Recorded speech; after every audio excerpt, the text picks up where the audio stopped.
Nope, wrong thing to look up. I think I might reopen a closed tab. Nope. Try again. Yes. Nailed it. Qualifier 1. Cure got through. Cure, Solar, and then Sue in the lower bracket. Is that what happened? Wait.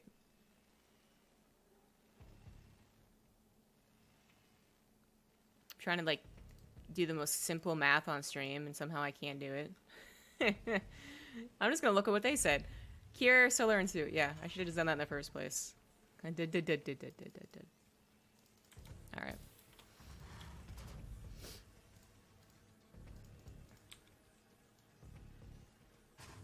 I really had to think long and hard about whether that was the correct button to push. Hey, I was gonna guess that's what he said. Nice. In the top right, as the blue Terran, it is Dynamite. In the bottom left, there's the red Zerg, it is DRG. DRG saying, it's just a rumor, I'm not over 68 to 100 MMR. Which would be quite high. It's nice to be in the matches that Crank's in, because he translates for us, which is very nice of him. You're a legend, by the way. Thank you. Took a break in 2018. I'll say, so you've been gone for 2 years. Thank you very much, Risk SC. Nice words are always appreciated.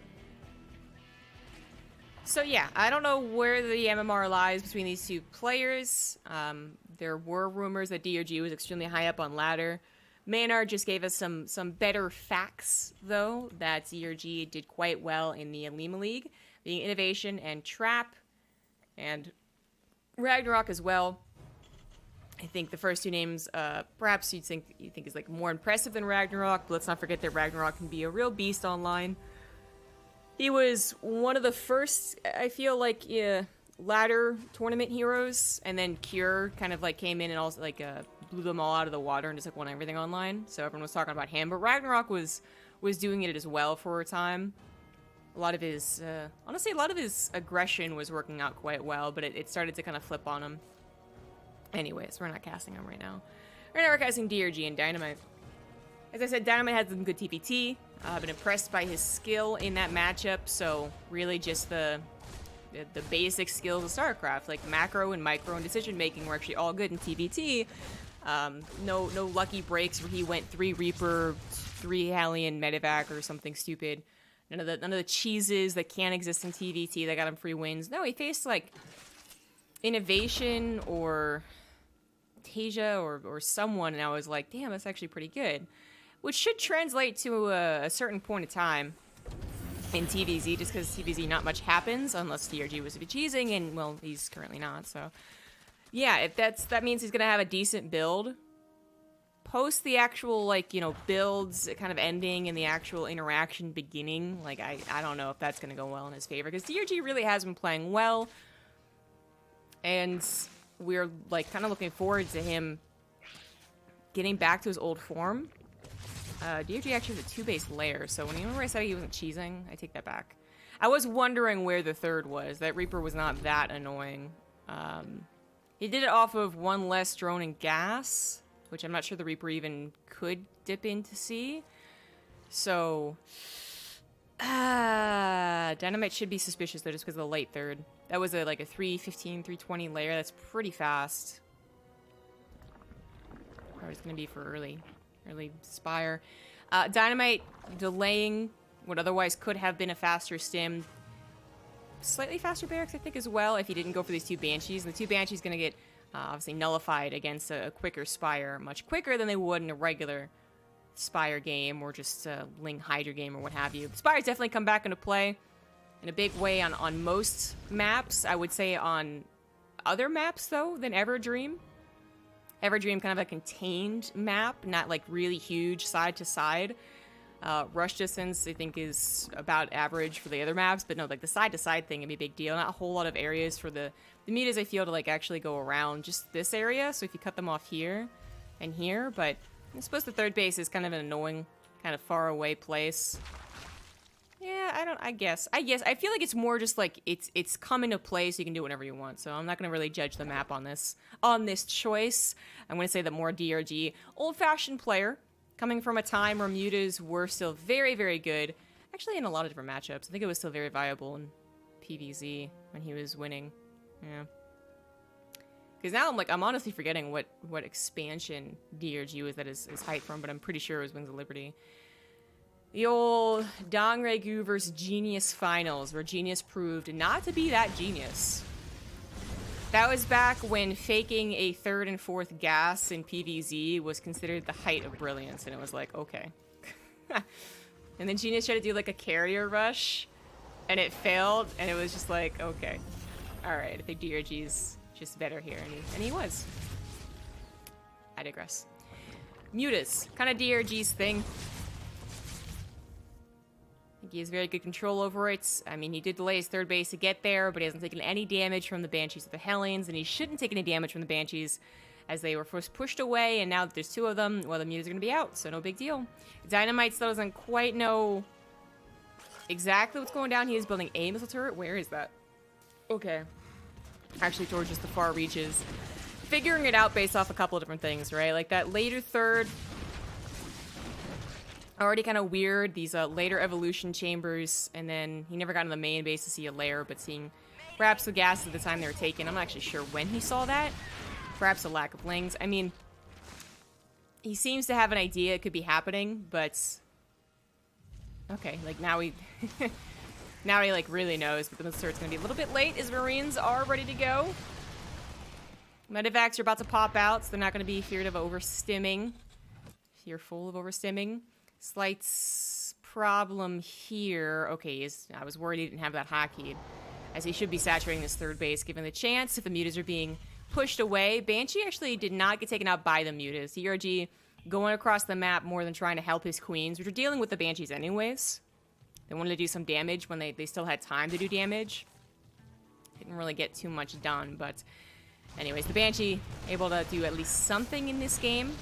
Delay a 4th base for just a tiny little bit. But as DRG adds on the mutas, it's going to be more and more in his favor to take the map. So Dynamite really wants to get out of the defensive phase, just defending against these mutas and go into an actual attack.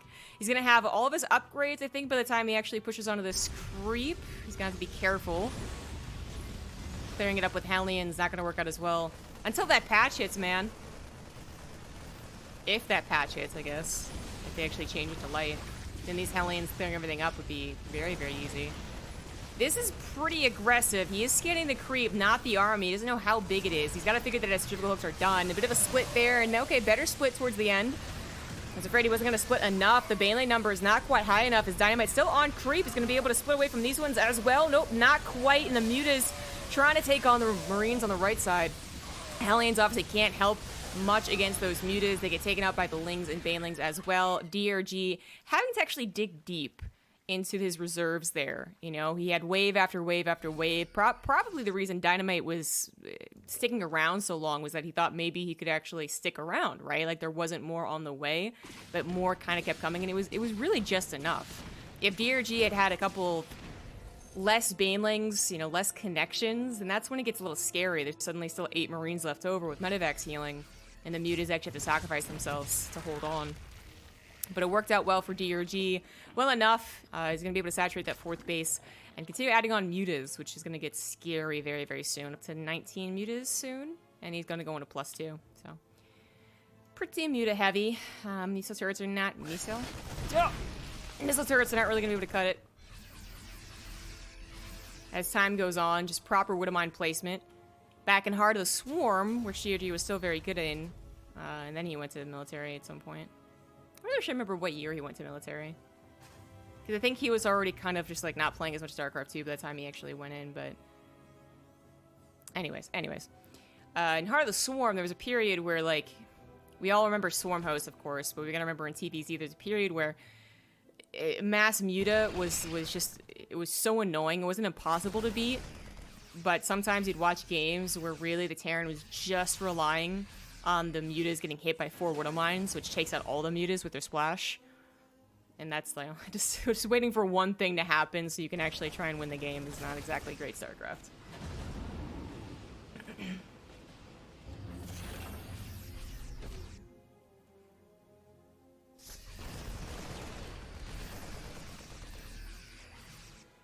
Fourth base on the way. Third factory, I think, right? Because he already has drilling claws. Yeah, third factory. Drilling claws being finished too.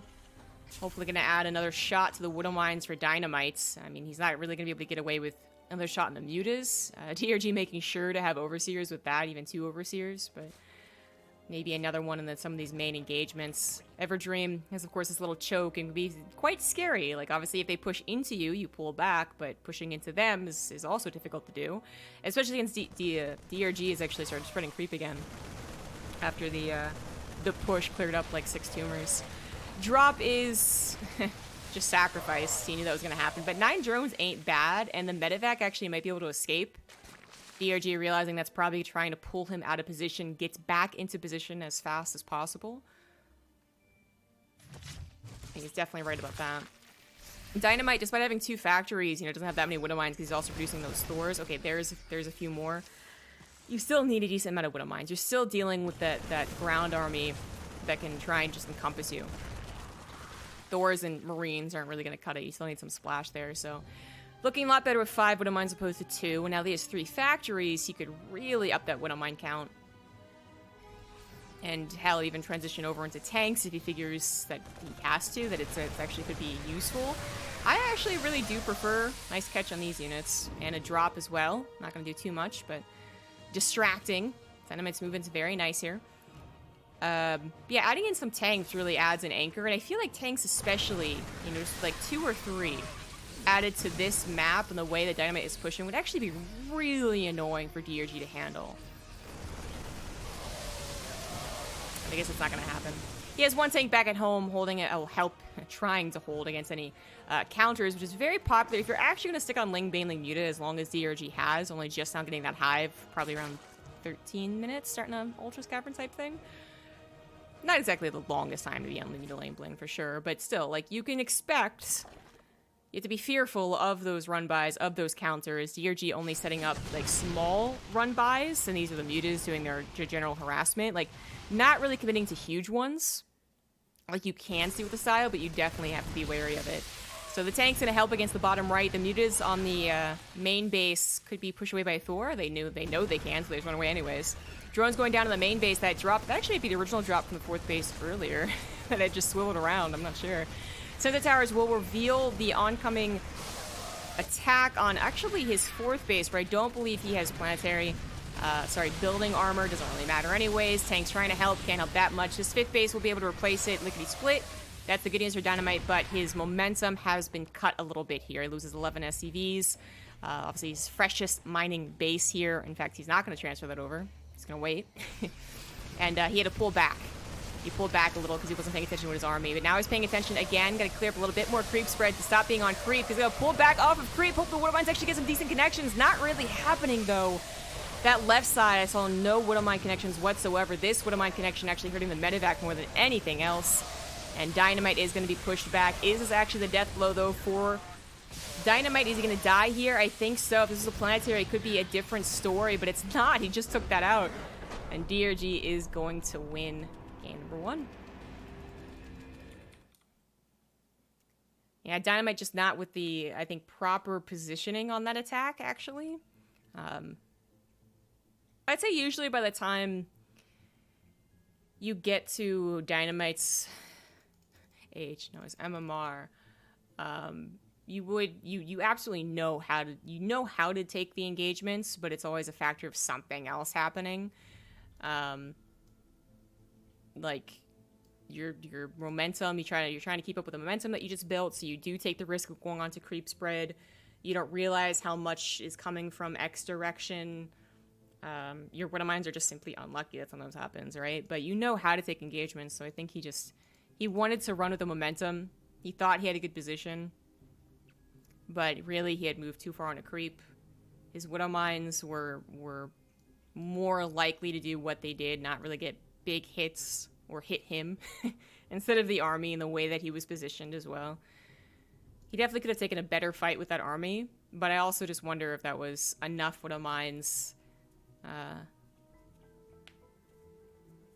Yeah. And just, yeah, being so far on a creep. Don't know about that. Taking TvZ engagements is more difficult than maybe people expect. We watch like the best pros in this matchup almost always seem to take, you know, great engagements. And it's more those run-bys that start screwing them up.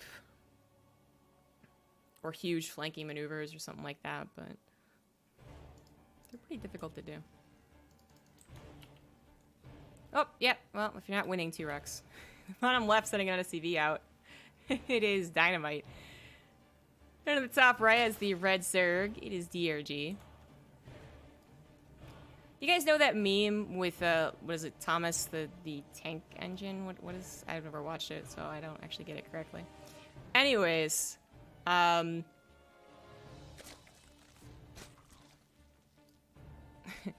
it's like, it's, you know, it's a sentence, it's like, whatever, and then, like, Thomas had never seen such bullshit. Yeah, you guys know what I'm talking about. T-Rex on the way. Not talking about this game. Although DRG, if he loses this, might think of that meme. I'm more complaining about Twitter. TL says, wait, Wardy, you need sleep? I do believe Wardy's time zone right now, it is like 9:30 in the morning. Oh my god, Cry Me a River. Tiny violin playing. I know he was casting a ton yesterday, but still. The Americans are getting up at 3 a.m. Or staying up till 12 a.m. But either way, like, the point is, alright, we're definitely the ones who should be applauded for apparently not needing sleep. I'm just saying. Anywho, not a T-Rex Marine. Got that gas back at home. Going for the Reapers, actually. Interesting choice, Zen. I mean, it's not, it's such a, seems like a cheesy map, right? Because the way it's designed, it's not really a great 2-Rax map. I mean, you think of TvT, it's usually not done often. It's done because, you know, sometimes it's just gonna win, but there's not really a whole lot of options to jump up, because if you go here to jump up or go up the ramp, you're not getting over here very easily, unless you literally go up the ramp, and vice versa, right? So Reapers usually do better with more options to jump up and jump down. But in this case, just the surprise factor is what Dynamite is going for.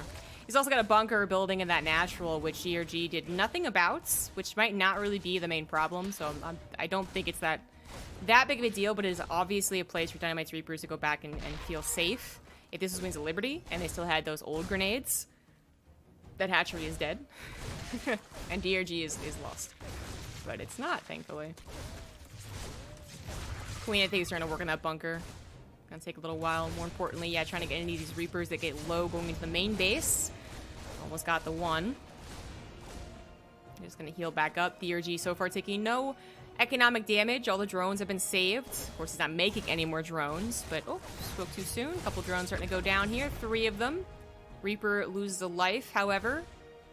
And it's more about the Reaper snowballing than it is about a trade of 1 Reaper for 3 drones or 2 drones or whatever it is.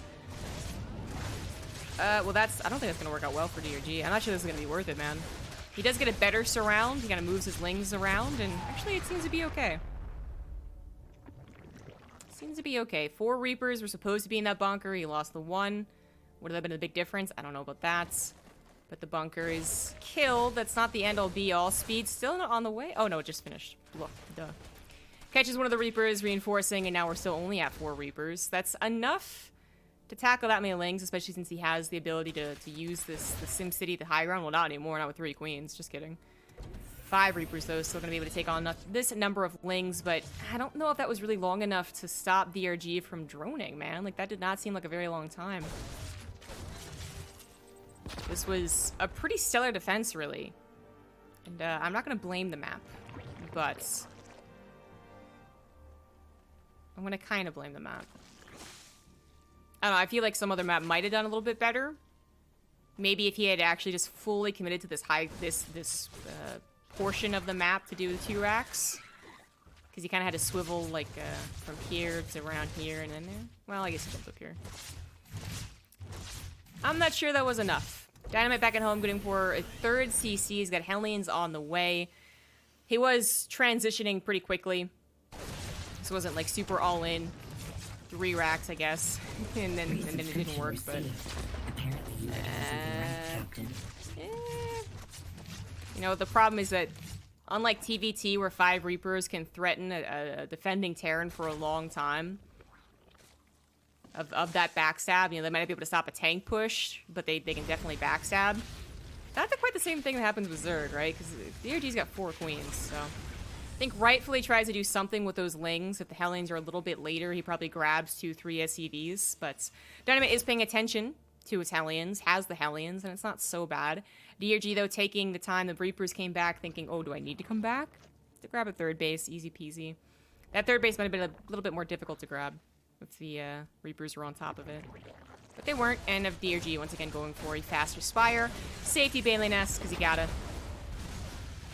Not that Dynamite will really have any type of decent push before those mutas are out. I mean, maybe if you went for an Armory, like, literally right now, it'd be a bit scary, but that's what the Bailey Nest would be for. So.